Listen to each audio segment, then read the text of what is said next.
So Rebecca Cummings is our keynote speaker this morning. She is the Interim Director of Digital Matters at the University of Utah Marriott Library, where she coordinates digital humanities research, teaching, and support. Prior to her current role, Rebecca was the Assistant Director of the Mountain West Digital Library and Data Management Librarian at the Marriott Library. In 2018 to 2019, Rebecca served as the Utah Library Association President and has since co-chaired the ULA Advocacy Committee. Her professional interests include data management, copyright, metadata, and library advocacy. Rebecca has a BA in philosophy from California State University, Long Beach, and an MLIS from the University of California, Los Angeles, with a specialization in data curation. Please join me in welcoming Rebecca.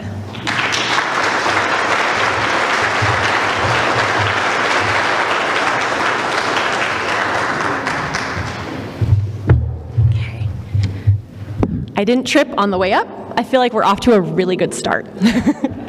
So, hi everyone. It is so great to see you all. Every time I come to a ULA thing, it feels like a family reunion seeing everybody again.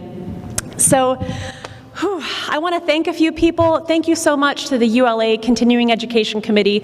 You've all done such a great job organizing this, getting a great turnout. I just think the work that you do is so fantastic. Anyone who's done conference planning knows it is not easy. Thank you to the Provo City Library and Carla Gordon for hosting us here. This is not what I pictured when they asked me to do ULA Fall Workshop. Like, I'm used to fluorescent lights, and this is like incredibly gorgeous, so thank you so much. But most of all, I just really want to thank you all for being here today and taking time out of your incredibly busy schedules to make this one of your yeses. So, like Marilee said, I'm Rebecca Cummings. I'm a librarian at the Marriott Library at the University of Utah. And in my day job, I do work that's related to digital humanities, digital scholarship, data management, that kind of thing. But we are not going to talk about any of those things today at all. Instead, I was really inspired by Marissa Bischoff's theme for the year of growing with intention. And when Jen McCaig and Marilee approached me about talking at this workshop, I really knew the thing that I wanted to talk about, and that was the particular way I have been trying to grow with intention over the past couple of years, in a way that feels deeply personal and makes me a little bit nervous to share today, but I am very excited about that. So the title of my talk, as you can see up here, is Fewer But Better, Selecting Your Yes with Intention. We're going to talk about healthy boundaries. We're going to talk about resentment. We're going to talk about being intentional in your decisions around your yeses and your nos. But before we do that, I really just want to start with a story. And I hope it's okay if I take this, because it feels a little less formal. Is it okay if I hold it like this? You can still all hear me fine? Perfect. Okay. So we're going to start with a story. So in 2020, for the first time ever, I considered leaving librarianship. I had been working from home with 3 kids, overseeing online schooling, moving all of my library services and instruction onto Zoom and Canvas. I know I'm not alone here, but just feeling like utterly depleted and overwhelmed by the world. I honestly did not know how I was going to keep going. Now, this really hit a breaking point for me in fall of 2020, when my boss at the time asked me to write a pretty intensive grant with a deadline of December 15th. Now, by that point, I felt like I had been running a marathon every single day since March of 2020. And in my brain, I kept telling myself if I can just get to the end of the U of U's fall semester, which was December 5th, then I would be able to take a break. Then I would get to refocus my attention, spend more time with my kids, enjoy the holiday season. I just had these visions of like sipping peppermint mochas and smelling scented candles and watching Hallmark movies. I was just ready to check out. So when my very kind, not at all ill-intentioned boss at the time asked me to write that grant with that particular deadline, every fiber in my being screamed no. In addition to my body rebelling against the idea of the grant, my brain was just spinning an internal dialogue of why it was such an unfair request. Didn't he know what a horrible year it had been? And even if we got the grant, did we have the staffing? Did we have the capacity to do the things that we were promising? But all of that being said, when he actually asked me, even with my brain and my body rebelling against the idea of it, can you guess what I said when he asked me to write the grant? That's right. Sure, okay, no problem. It might be a little tight, but we will get it done. What the heck was wrong with me? Why was I so incapable of just saying no? Now, ultimately, as the deadline loomed, and I would sit down again and again to write this thing, nothing was coming. It was mental block, it was writer's block, and I finally just had to come clean. So I sent him an email saying the thing that had always been so hard for me to say, not just people in authority, but to anybody. I can't do this. I do not have it in me to write this right now. And I was so afraid sending that email, which was, by the way, several paragraphs long. But his response, thankfully, came quickly and painlessly. Okay, thanks so much for letting me know.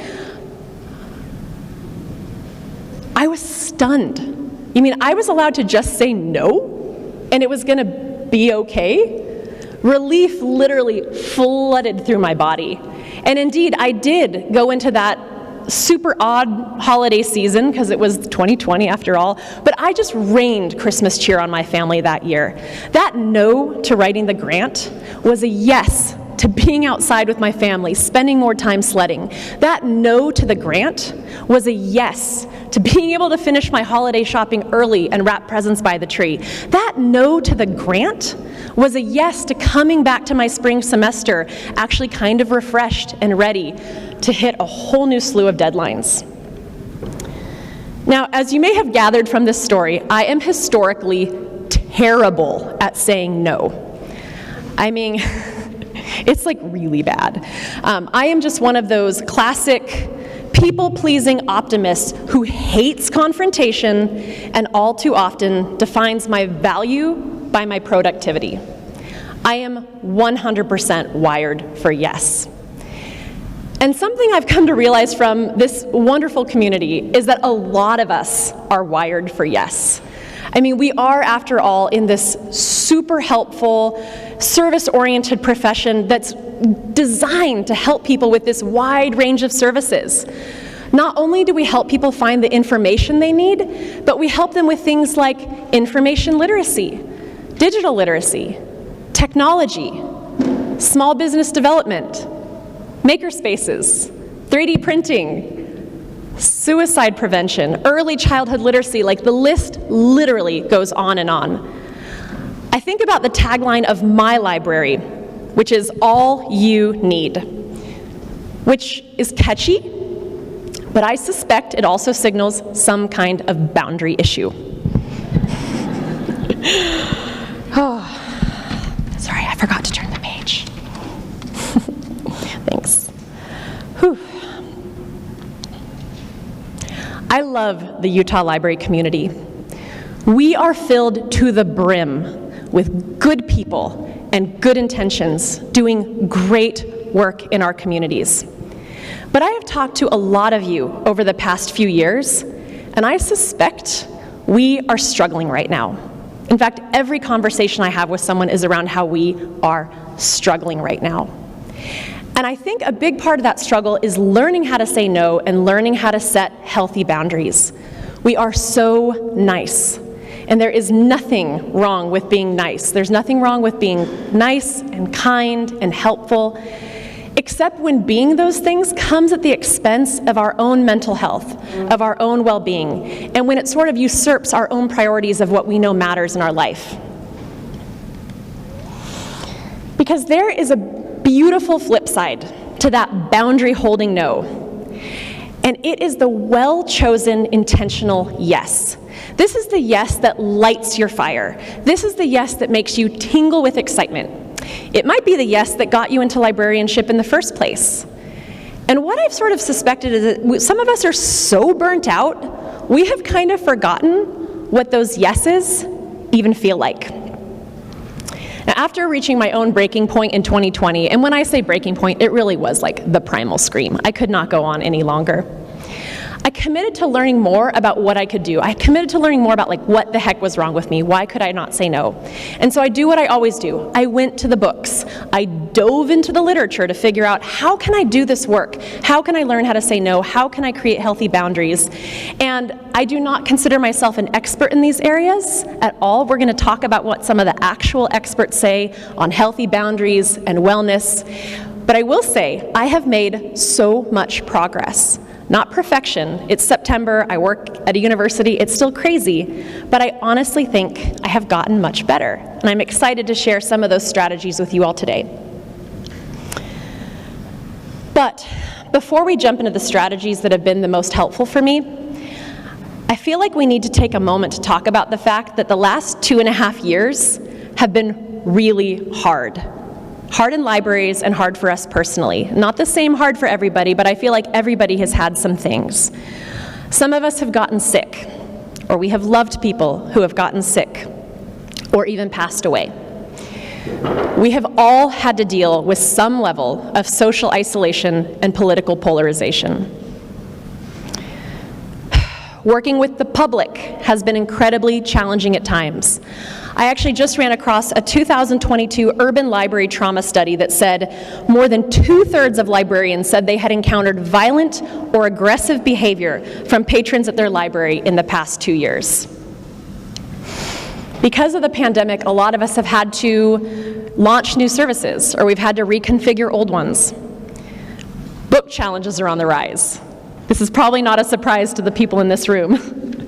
But librarians, I think, like teachers, are starting to come under greater and greater scrutiny. We have lost a lot of people in our profession over the past few years, to retirement, to safety concerns, for childcare reasons. And I don't know any libraries right now that aren't just at least a little bit understaffed. And for those of us that are still there, still doing the work, I think maybe we feel like we're not operating at optimal levels of productivity because everything that's happening in the world. You guys, at some point, something has to give. Some of your old yeses might have to become nos. Okay, sorry, I know this is really cheery. I promise it gets better at some point. Okay, so I feel like moments like this, where things have been really hard, we really have 3 options here. Number 1, we can quit. And I don't want to act like quitting is always a bad thing. I feel like we tell ourselves that. Like, I grew up in kind of a 90s sports culture that was like, quitters never win, winners never quit. I think that's total nonsense. I think the best decisions of my life have often revolved around a major quit. And the one that comes to mind first is when I quit my first career in sales and I went to go pursue my degree in library science. A lot of people thought I was crazy, but that was the best quit of my life. It really changed everything for me, and I loved it so much. I mean, I love our profession. So a question I think it's important to ask yourself is, am I quitting this because it's hard for me? Or am I quitting this because it's wrong for me? So as my favorite podcast is called, I really do feel like we can do hard things. We do them all the time. But I don't want to spend my life doing the wrong things. Okay. So the second thing we could do is nothing. We can keep going down the same path that we've always been going down. We can make no changes in our life. And I think for some of you, if things are going well, awesome, great, keep doing it, and tell me your secrets. That is fantastic. But if you are dealing with any degree right now of burnout or stress or exhaustion, I feel like not doing some kind of course correction is only going to lead to bitterness and resentment. Okay.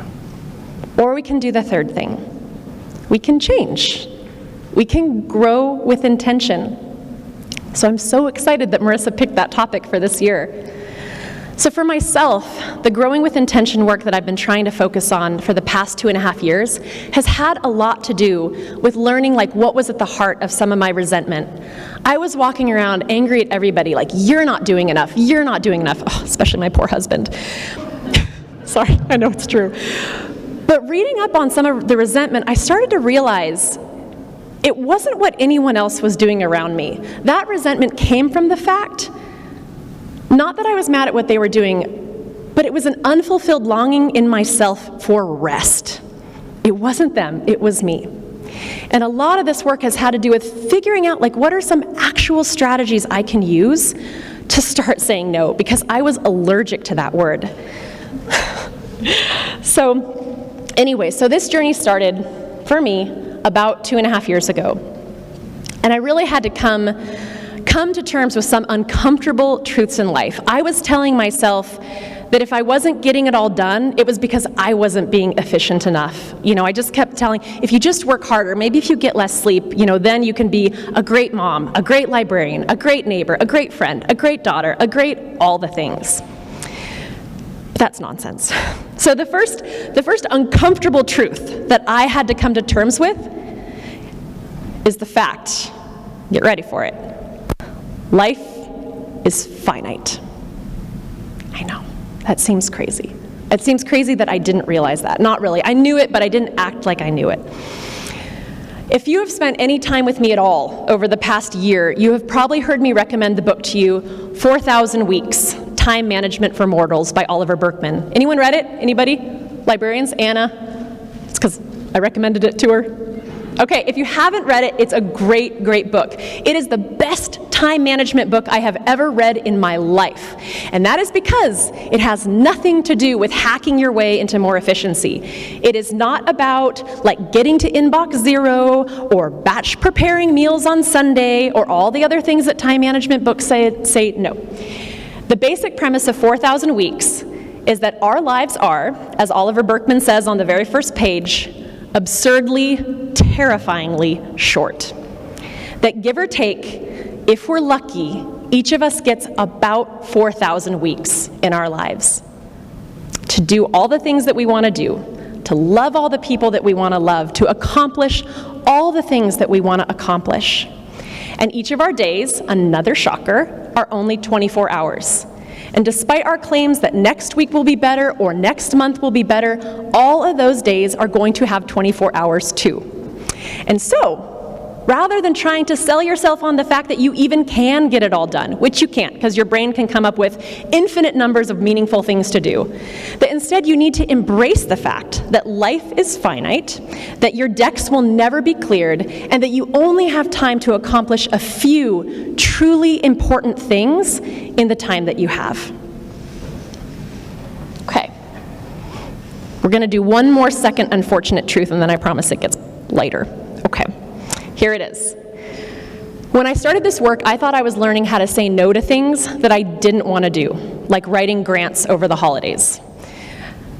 But as I've kind of dove into this literature, I'm realizing that in order to truly manage your time, it's not just about saying no to the things you don't want to do. It's about accepting the fact you are also going to have to say no to things that are valuable and meaningful, that even those things might not deserve a yes because of the limitations of our time. Who here knows Stephen Covey? Okay, I knew that'd be more than Oliver Burkeman. We are in Utah, after all. So of course you know Stephen Covey, 7 Habits of Highly Effective People. I mean, I like Stephen Covey. He's a noted author, business thinker. But he has this demonstration that he does, the big rocks. Has anyone seen that, Stephen Covey's big rocks? Okay, I've seen it a lot, so I bet many people here have. But the premise of Stephen Covey's big rocks is you start with this empty bowl. And then he has 4 or 5 big rocks that are meant to signify everything that matters the most in life. Maybe it's your family, your loved ones, the things that you're most passionate about, the most important things that you do at work. And then you have a whole bunch of kind of middle-sized rocks and pebbles, and those are meant to represent your middling priorities, maybe that committee that you serve on, maybe the laundry that needs to get done. And then you have sand, a lot of sand that represent things that are not terribly important at all. Think of it maybe as that email that you didn't actually really have to respond to, or all the time that we spend scrolling on social media, or heaven forbid, fighting on social media, the least important things in your life. So the way that the demonstration goes is that, if you pour the sand in first, all those less important things, and then those middle-sized pebbles, that the big rocks are never going to fit on top. Is this ringing a bell now? I bet you've all seen it. Okay. I feel like I should turn pages just in case. Okay. But if you put the big rocks in first, and then you put the middle-sized rocks, and then you put the sand on top, that everything fits neatly inside the bowl. And there is, of course, wisdom to this. It wouldn't be so enduring if it weren't. It's about making sure the big things go in first, and then you'll have time to do them. And for my own professional work, I always think of it as like setting time aside to write, because if you don't do it, email and requests and teaching and all that will take all my time. But the fallacy of Stephen Covey's Big Rocks is the fact that you start the demonstration with like 4 or 5 big rocks. And in reality, we have an infinite amount of amazing things that could pull our time and attention away. So it's really important to know up front what your most important things are, the things, your big rocks that should be taking up your time, because otherwise you'll just be like, well, that's a good opportunity, I should do that. Well, I really like this person, I should go do that. So being clear on what your priorities are up front and choosing from an infinite amount of big rocks. Because in case I have not yet made this totally explicit, this talk is actually not about doing less, although I feel like maybe some of us could benefit from that. But the talk is actually about saying no to less important things, to save your time and attention for the things that matter the most. Now, we hear a lot lately about quiet quitting. Again, that's not what I'm talking about. The research is actually showing that the antidote to burnout and stress is not doing less. It's engaging in work that is meaningful to you. It's saving your time for your best work and your highest contributions. Okay. Now, in order to achieve that elusive goal, the experts do seem to agree on a few things across the board. I've read quite a few books at this point, and they all seem to say some of the same things that have really helped me the most, and that's what I'm going to share with you today, the strategies that have actually had an impact on my life. And the first one is probably something that's kind of familiar to you. It's the concept of when it comes to your time, you need to pay yourself first. Now, we've all heard this principle when it comes to financial management, that when you get your paycheck, you save that first 10% and you put it into savings. Or for some of us, you take your first 10% and that's for giving, and then the next 10% is for saving, and then that last 80%, that's what you can actually spend. When it comes to our time, the exact same thing applies.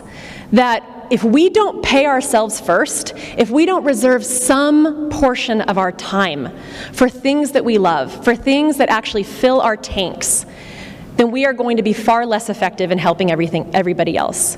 Now for me, I know what fills my tank.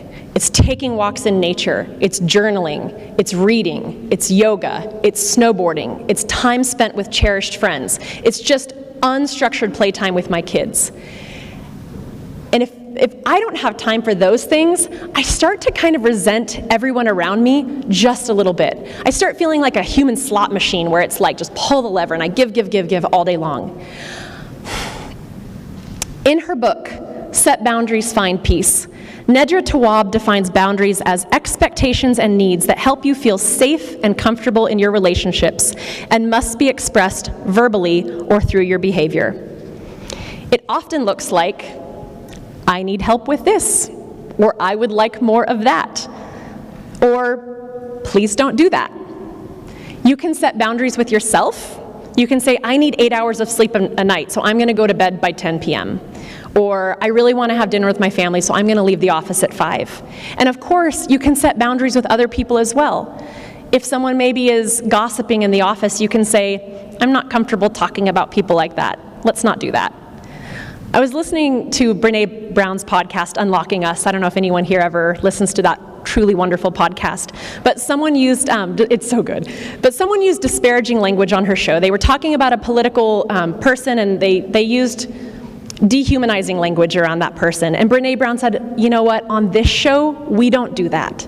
Because research shows dehumanizing language leads to violence. And so here, where she was in some control, she drew that boundary. I thought that was a beautiful example of like, this is a way we can draw a boundary. I'm not comfortable with this. I need that. So many of us are it's so difficult to do those things. But I think paying yourself first, it might be your most important boundary to avoid burnout, because it's admitting that you do have needs, that you cannot give indefinitely, and that what you want actually matters. So here's my second piece of concrete advice, and that is to stop saying yes automatically. This has become a habit for so many of us, where someone asks and we say yes because it seems agreeable, because it seems kind. But I have learned that giving a gracious no is a million times kinder than giving a half-hearted or a tepid yes. So a few months ago, I was asked to give a talk. And it was someone asking me that I really liked, which always makes it harder to say no. And it was an international conference, and it was an invitation, so I was like, well, that would look really good on my CV. But the topic was on discovery, and I'm actually not really in any way a discovery librarian. But because, again, it was someone I liked, I just said yes, and I was like, well, I'll figure the rest out later. I'll go read a book. I will shoehorn the work that I do into the topic of discovery. But I left feeling kind of gross about it. I'm like, I'm not an expert here. I felt like it wouldn't be kind to the audience. It wouldn't be worthy of their time for me to do that particular presentation. So I reached out to my treasured colleague, Anna, who you all know right over there, and she helped me sort of generate a list of people who discovery was their particular area. And I called my friend back and I said, thank you so much for the invitation. I really appreciate it, but I don't think I'm the right person for this. And I gave the list of people that would be a better fit. And I said, hey, if it's ever around digital humanities or data management or something I actually know about, please give me a call. And I felt so much better after, because it just didn't feel right. And if I had slowed down on that original request, I 100% would not have said yes. Okay. The next thing after paying yourself first and slowing down and not saying yes automatically that I have found to be incredibly useful is to have some criteria around what becomes one of your big yeses. So I read this great book. It's called Essentialism, The Disciplined Pursuit of Less by Greg McKeown. I always expect that you've all read everything, but if you haven't, this is a really good book. And the most useful criteria I found in this book was the 3 things that he says we should ask ourselves before we commit to saying yes to something. The first thing that he says that we should think about is, 1, are you deeply inspired by this work? Do you think it's important? Do you care about it? Does it align with your passions? I think about some of the people that I work with and how they've brought their passions into their librarianship to really great effect. So Tali Kasuchi is one of my coworkers. She's an avid rock climber, a great librarian, and she's out right now collecting oral histories of rock climbers all around Utah. I was thinking about Alfred Maudude, one of my colleagues who is a super huge sports fan, and especially a super huge sports fan at the University of Utah. And his work over at least the past decade, probably longer, has been building bridges between the Marriott Library and all the sports programs that we have at the U. And I don't know this for sure, but I would bet there's no stronger connection between sports programs and the library at any other college across the country. And I follow a lot of you on Instagram, actually, and I see things always popping up where I'm like, Tooele Cities, like Digital Me program. There's Jamie. I see things like North Logan Library's D&D club. I see knitting club, fall soup class, candlelight yoga. And I always think to myself, who is passionate about that and brought that into their library? I love that kind of work, where you can actually match the thing that you care about with your work. So we are going to take a second right now and do something kind of interactive. I put a list up here in case you're having a hard time thinking of something, but can you turn to the person next to you and just talk for a second about what inspires you? What do you love? What do you care about? We're going to come back in just a second.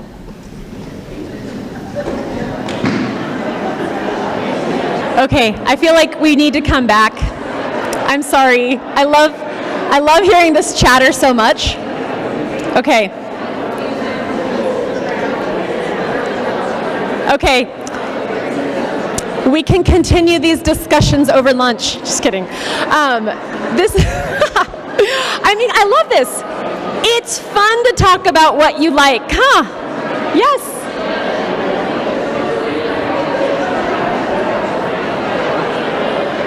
Okay, friends. I feel like we need to do like coyote ears or something. Quiet coyote, everybody. Okay.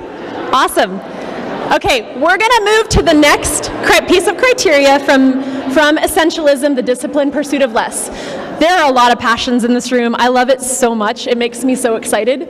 Okay, But the second thing that we can use as criteria when evaluating like how you should spend your time, where your yesha should go, and it's, does it tap into your particular talents? And we can be real here. Nobody is good at everything. Nobody. But all of us are good at something. I think we stress out so much and get the imposter syndrome about the things that we're not good at. I mean, I am not a technologist and I work in a digital humanities center, so I feel this all the time.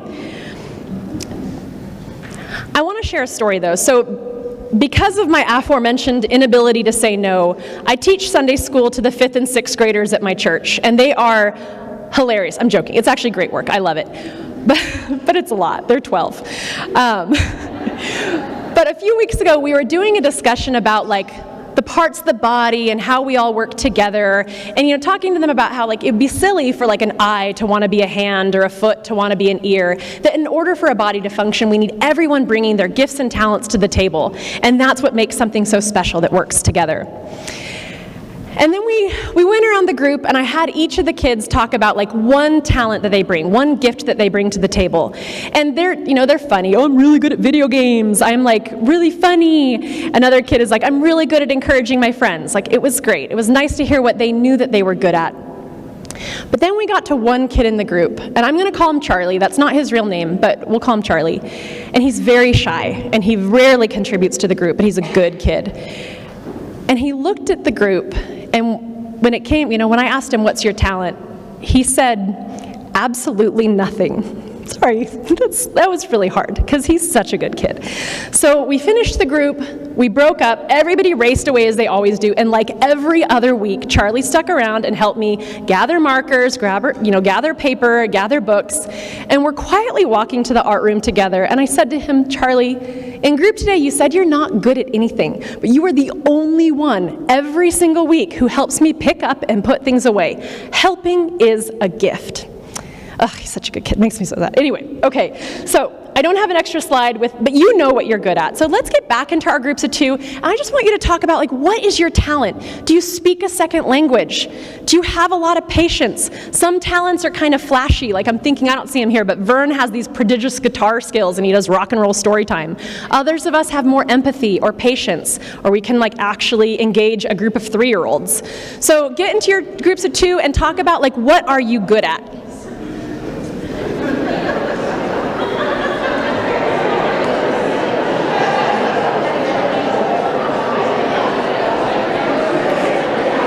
Okay, unfortunately I have to call us back again.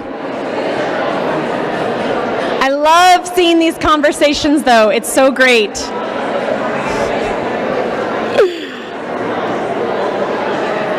Okay, quiet coyote, everybody, yes. Okay, I love this. It's fun to talk about what you're good at. It's fun to do the things you're good at. That's the whole point.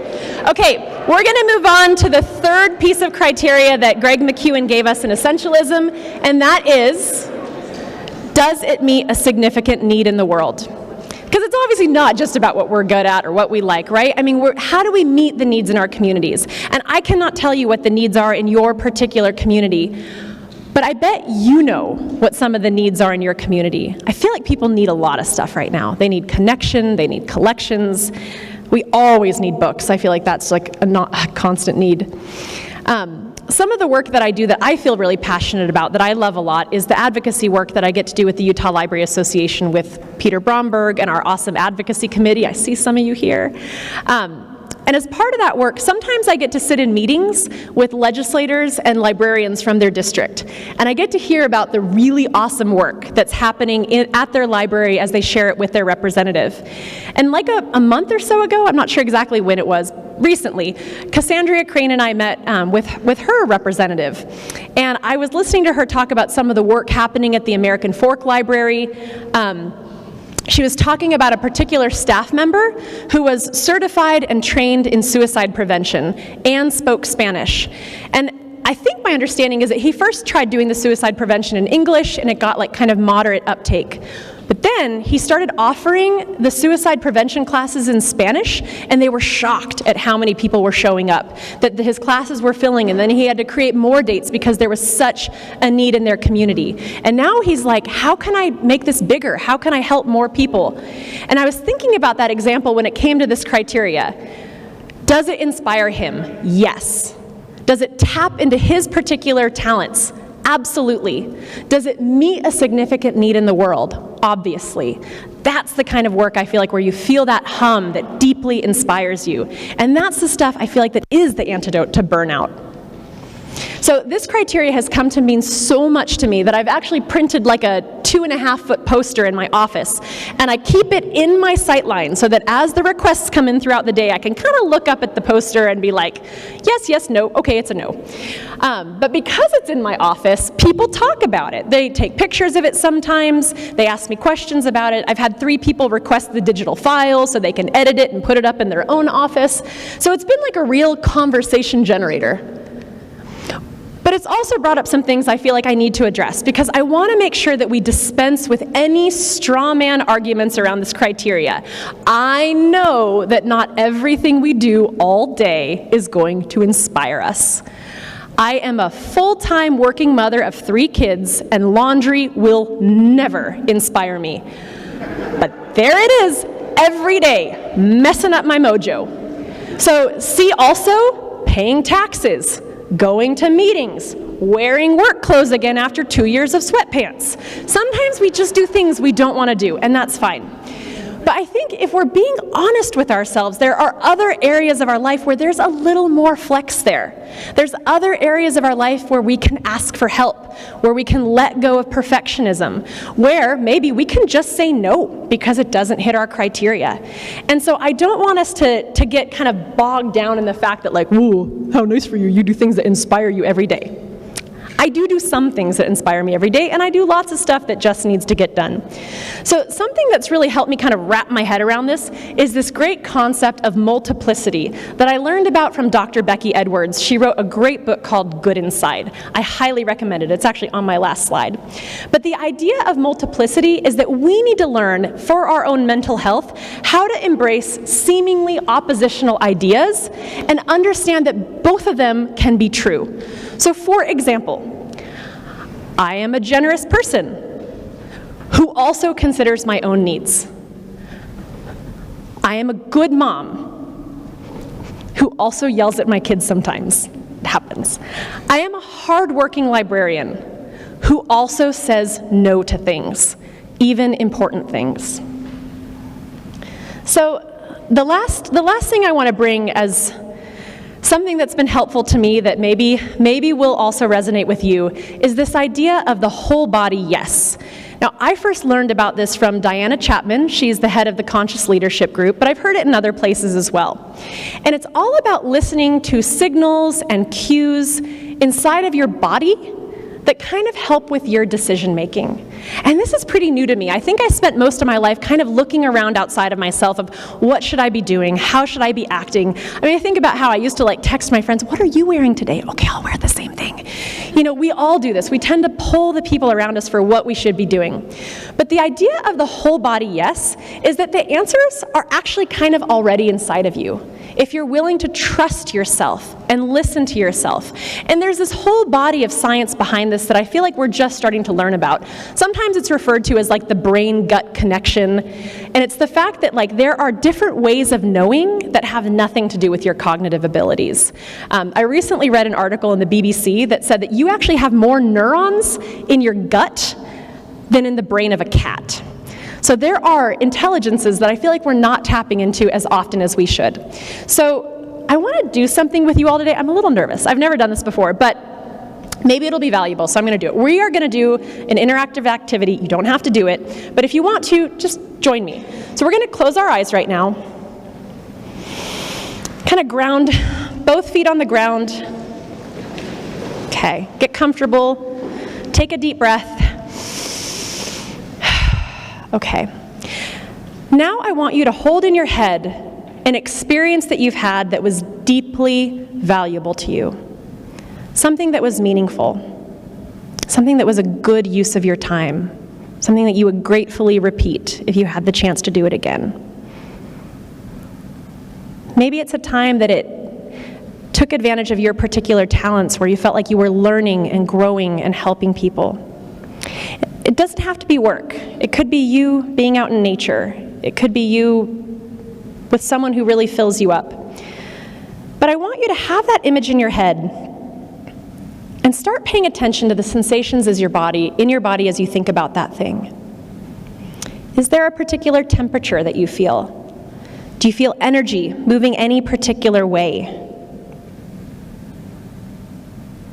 Do you feel any sensations? Or maybe a sound, or maybe you see a color. So, and if you don't, that's fine. Don't stress about it if you're not feeling anything in this big group of people. But what we're doing here is mapping how our body responds to a yes in our lives, of something that was worthwhile. Okay. We're going to stop there just for time. We could have taken more time with that, but kind of shake off that good experience, that meaningful thing that you've done in your life. And now I want us to close our eyes again. And same thing, ground your feet down, take a deep breath. And I want you to bring to mind something that wasn't a great experience. I don't want to go anywhere traumatic with this. Just think about something that wasn't a good use of your time, something that you wouldn't want to do again. Maybe it was a committee that met constantly and never seemed to do anything. Maybe it's a friendship that's kind of run its course and feels sort of draining. But think about this, and again, pay attention to what happens inside of your body. Do you feel a different temperature than you felt with your yes? Do you feel different sensations? Maybe a tightness instead of a looseness?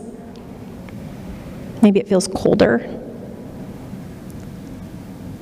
But this is us again mapping what a no feels like inside of our body. And I would just say that if this is a feeling that you get, that you start learning about what your no feels like, maybe consider that an opportunity to decline the invitation. Okay, so we can open our eyes if you're not already doing it. But thank you for doing that with me. It's something I have found all too often. I was rushing to yes. I wasn't listening to myself, and all too often, again, the answers are inside of us if we take a minute to just know how we want to spend our time. Okay. Okay. So we're out of time. Not quite, but almost, but I'm going to leave us with this one last thought. If we keep saying yes to everything, if you find yourself doing this, saying yes to things for all the wrong reasons, out of fear or obligation, or maybe when you want to do something but know darn well you don't have time in your schedule to do it, or if you know that saying yes to that thing would take away from some of your very biggest rocks, the thing that matters the most, it's time to remember that even good librarians say no to things. And if I had to guess, I would say maybe the best ones do. And on the flip side of that, give yourself permission to say yes to things that inspire you, that tap into your particular talents, that meet a significant need in the world. Give yourself permission to want beautiful things for yourself and for your library. Okay, so I want to give a shout out to some of the books that informed this talk. I have a whole reading list in Zotero, but these are the 5 that I mentioned today. The first one I would highly recommend is Set Boundaries, Find Peace by Nedra Glover Tawwab. It's a newer book. It's so readable and quick and practical. Her chapter on boundaries with technology were particularly useful to me. We talked about the criteria that was in Essentialism, The Disciplined Pursuit of Less by Greg McEwen. I became familiar with the concept of multiplicity from Dr. Becky Kennedy's Good Inside. It says it's a parenting book. It is not. It's a relationship book. It's for everybody who interacts with other people. If you also want to reckon with your mortality, I highly recommend 4,000 Weeks, Time Management for Mortals by Oliver Burkeman. And then a name that you probably are all familiar with, Brené Brown, the patron saint of shame and vulnerability. I love her so much. But her newest book, Atlas of the Heart, had a chapter on resentment that literally stopped me in my tracks. It was so good. Okay. That's all I have. Thank you. Do